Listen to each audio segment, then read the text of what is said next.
How's it going, guys? This should be my Bio A class. Um, Once again, hopefully you guys remember that you do need to do all of these things. This is taken very seriously. All of your grades will go in almost immediately. I'll probably start doing these the day after I assign them. And this is also how we're going to be taking attendance. So if you just ignore it and don't do any of it, it's going to be not a very good thing for your attendance and for your grade. So hopefully you guys start taking this seriously. And let's go ahead and take a look at what we did yesterday and what we are doing today. So if you remember, we only had 2 pages left on this variable sheet. Yesterday, you should have finished all the rest of these on your own. We had a lot of practice with it, and I think you guys were picking it up pretty easily. So hopefully you finished that. And today we're going to be doing this Can Crickets Tell the Temperature lab.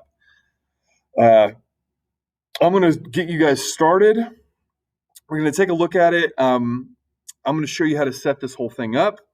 Other things that we're going to need to add to it to really do this well. And to do this, we're going to have to look into Canvas. So yes, I know. I got to tell it that I'm going to this page. Let's record this tab. All right. So if you're in this page, this is what you should see in in Canvas. We're going to scroll down, go to the Cricut Lab. This is the one that we're going to be doing. So Cricut Lab, boom, hit this one.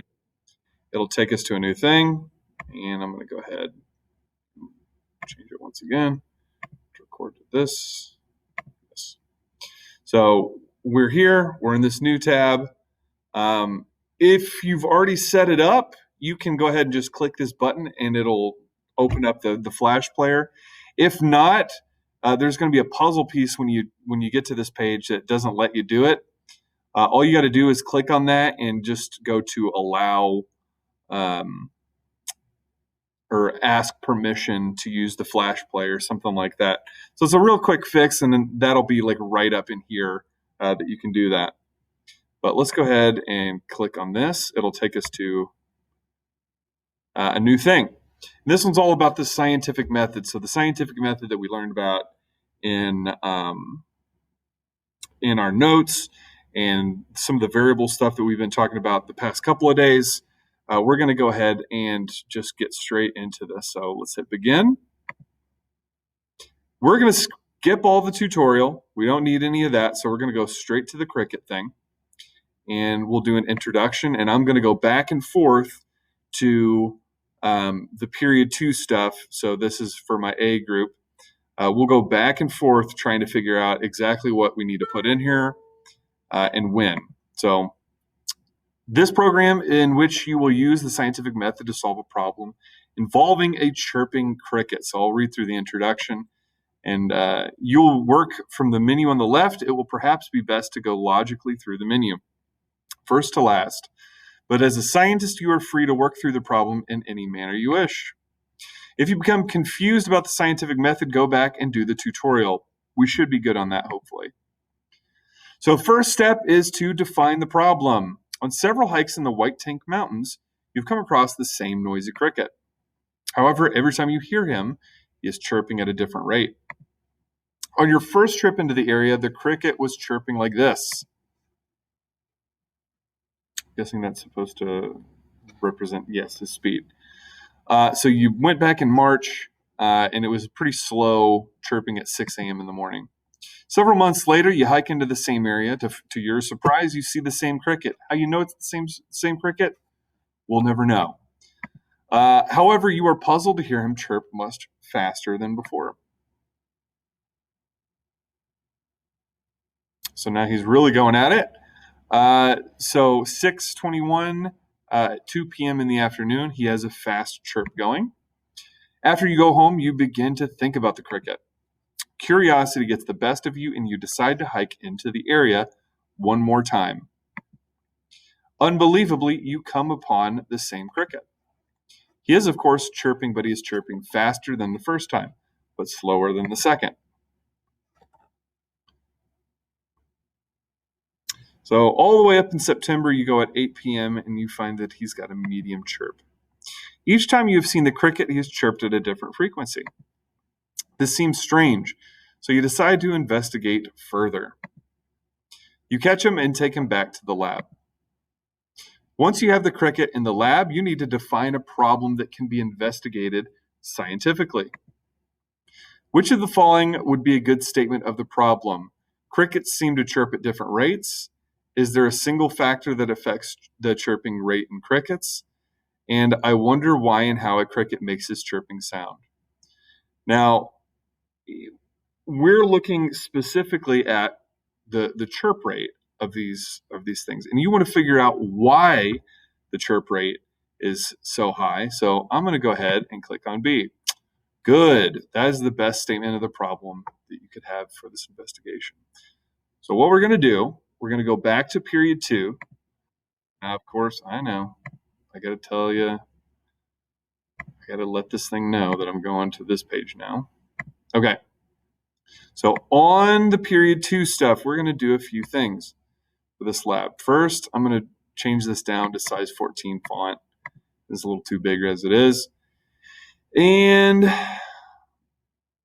first, we're going to define problem. So what is our problem? I'm going to leave it on this page. I know. And the problem is there a single factor that affects the chirping rate in crickets?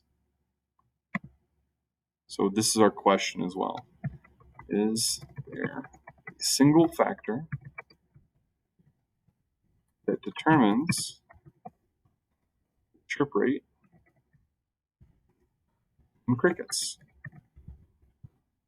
And that's our question that we're going to try and answer here.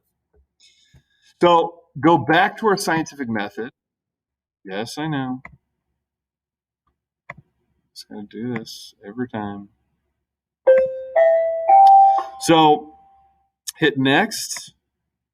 You have now defined the problem that you're going to investigate. Is there a single factor that affects the chirping rate in the crickets?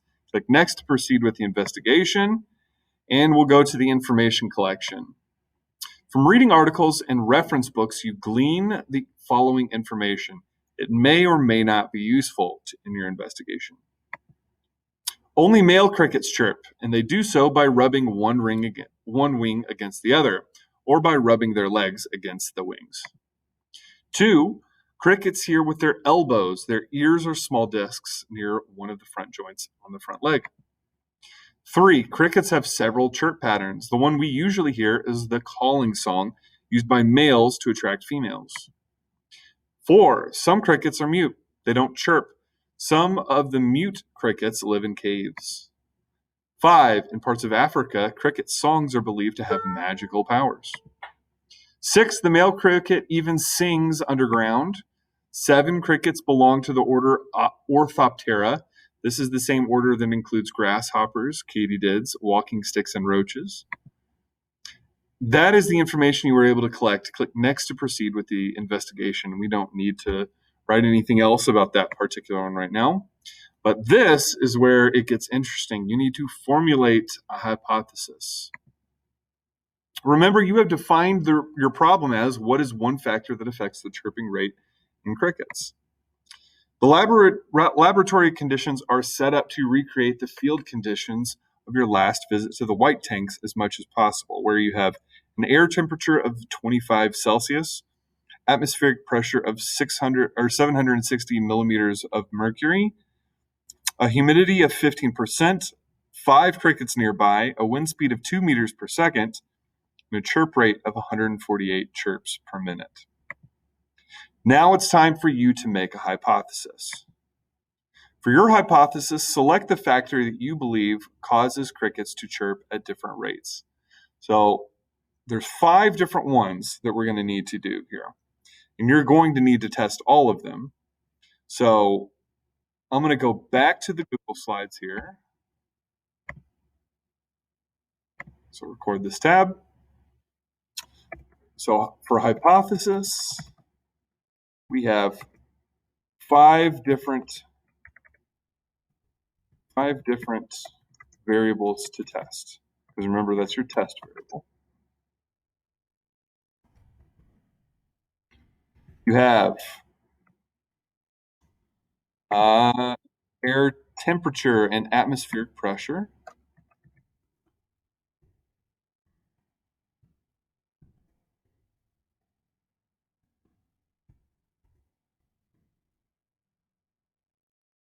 You have humidity and the number of crickets nearby.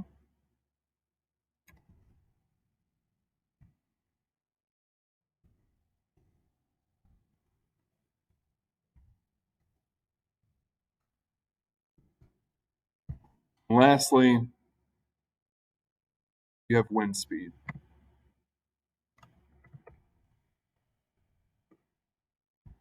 So those are 5 things that we're going to be testing today. And we're also going to need data tables for each of these. So let's go ahead and set those up before we get started. And I want to test each of these at least 5 times. So you're going to have to recreate these tests 5 times. And we'll start with the first one. Well, yeah, let's start with the first one, air temperature. So for this, you need to insert the table. And we're going to go 2 by 6. Or no, let's do 2 by 5 so you only have to do 4. So small little thing. Scroll down. And we're going to go ahead and label this as data collection.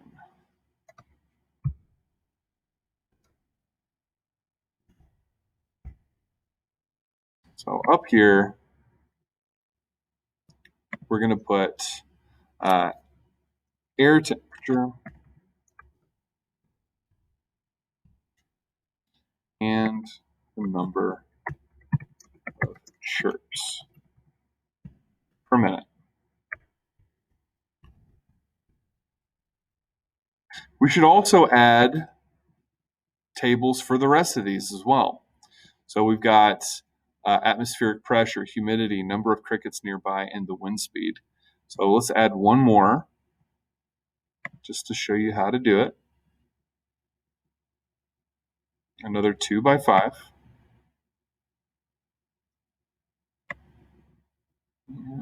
Is it? Doesn't seem to want to come in.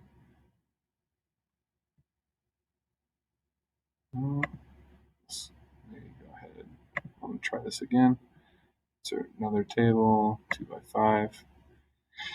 5. Unfortunately, it just gives us this one. Okay, so let's just test this first one, and we can look at the other ones as well. I mean, this is the one that you're really trying to see anyway. So let's go back to our thing. Core this tab. So let's look at the air temperature. This is the one that we're going to be testing.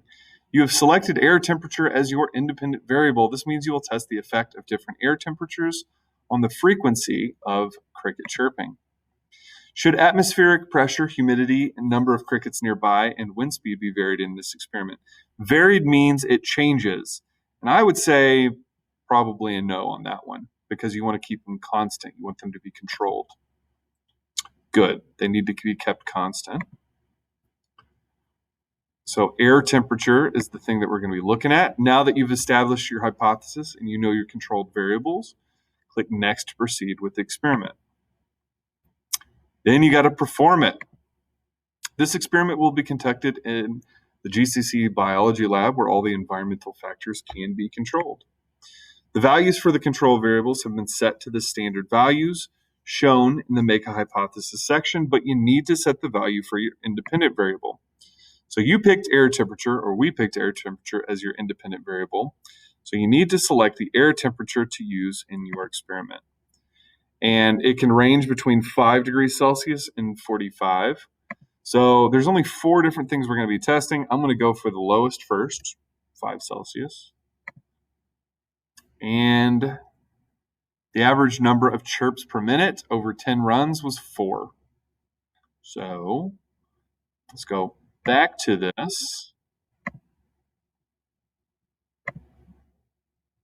Record that tab. So when the air temperature was 5 C, We had an average number of 4 chirps per minute.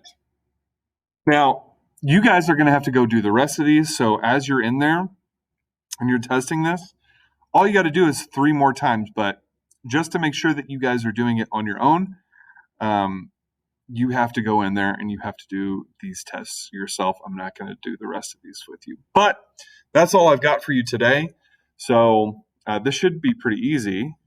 All you have to do is do the define the problem, which is our question, do the hypothesis, and go ahead and put in this chart and fill it out completely. And then that should be the end for you guys. That should be it. Hopefully this was helpful. All you got to do is that, and that'll be good enough for today. So I'm going to go ahead and stop it there. See you guys.